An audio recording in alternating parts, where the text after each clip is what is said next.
Our next work of art is also by Rubens, and this is for none other than the Queen of France, Marie de Medici. Oh la la, here it is. So, what we're looking at is a series of works referred to as the Marie de Medici cycle. It was a spectacular and ostentatious display of the greatness and power of our queen, Queen Marie de Medici, Queen of Spain, or Queen of France. Now you might be thinking, Medici, wait, like the Italian merchant, the Medici family? Yes, the Medici, by the time of the Baroque, had married two women into the French royal family. And Marie de Medici, she married Henry IV, and this cycle was painted after Henry had died rather suddenly, and she was serving as regent to her son, Louis XIII, while he was still a minor. And this was commissioned by Rubens as a series of 24 paintings. Each of them would outline one of the glories of Marie's life as queen and as regent to her son, and they were to be on display at her palace in the Luxembourg Palace in Paris. So, can we say propaganda? Yes. All of these we cannot look at. All 24? No. But we will look at a few, or two. We'll look at two. Now, as I said, this is following the lineage of not lineage, the timeline of Marie's life.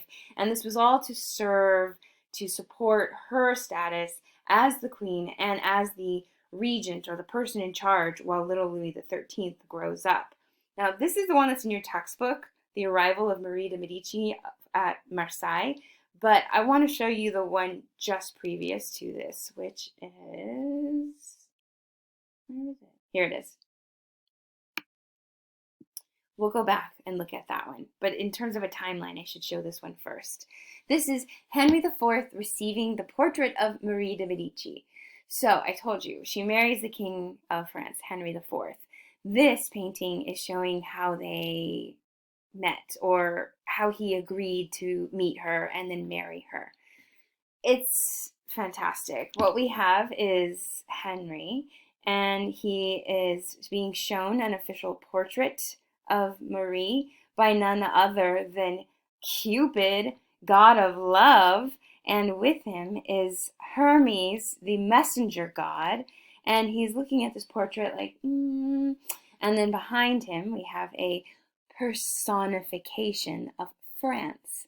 The blue field with the gold fleur-de-lis, that is the crest of the French royal family. So we have this physical manifestation, personification of France. And what is France doing? France is like, yeah, she's hot, she's hot. This is like a Tinder profile, right? And it's like swipe left or swipe right. And she's going like, swipe right, swipe right. Yeah. Above, we see Jupiter and Juno, the king and queen of the gods. You might know them by their Greek names, Zeus and Hera. And they're a married couple. And if you have any doubts as to if that is Jupiter and Juno, the eagle here is the symbol, the iconography for Jupiter, and the peacock is the symbol of Hera. So here we have the king and queen of the gods who are watching affectionately as Henry looks upon his future bride, Marie. This has disarmed him, quite literally. Look at these other two cupids are here with his shield. So he is disarmed by love. Oh, it's meant to be. It's meant to be. According to Marie, right? Here, those are my details to help kind of zoom in on that Tinder profile. Ah, there you go. Look at that.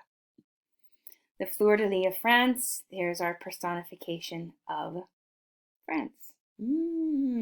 So now, if this is him saying, yes, swipe right, I like Marie, let's go look at the one that's in your textbook. Okay, here we are.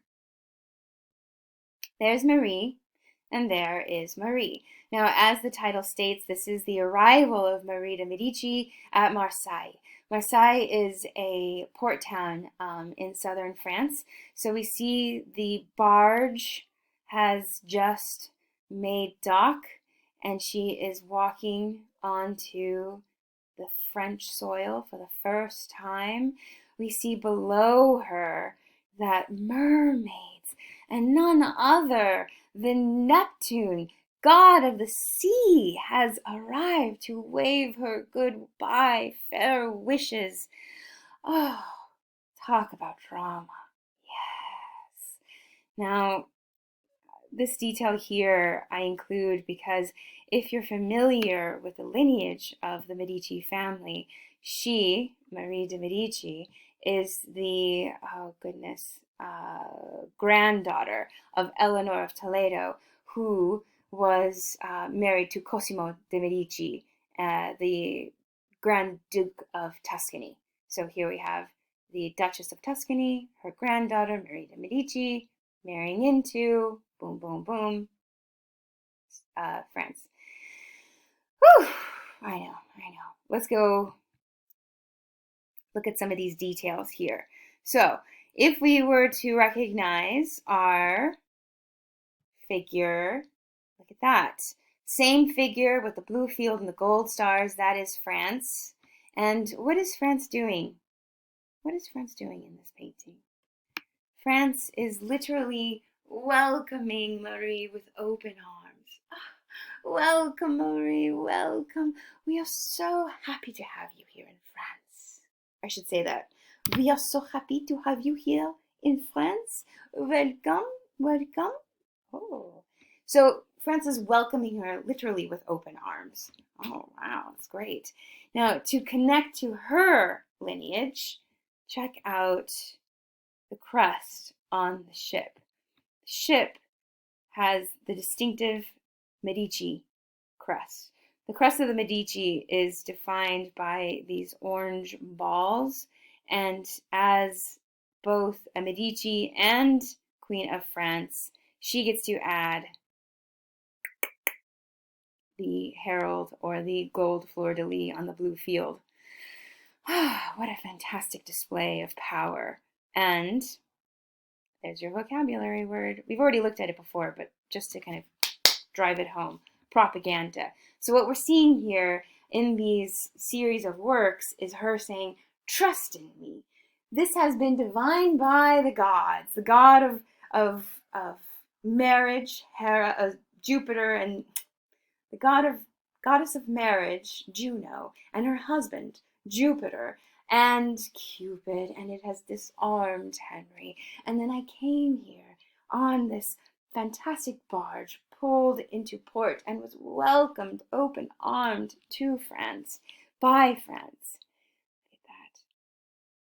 We also see, and I kind of glanced over it before, but I was just hoping I had a detail, which I don't. But I said there was mermaids? I know, right? So here we see these big, luscious creatures with their fish legs. And there's Neptune, god of the sea. And you can see that he's had him and his entourage push her through safely into port from Italy all the way into the port of Marseille, right? He's waving, and the girls are stretching up to see her. Marie, Marie, goodbye, goodbye. The entire scene is filled with drama. Look at above. Angels are literally heralding her arrival, trumpeting. Boom, boom, boom, boom, boom, boom, boom. It's so beautiful. We see diagonal lines. We see the diagonal lines of the gangplank. We see the diagonal lines of the mermaids as they extend up. So there's all this movement and flux.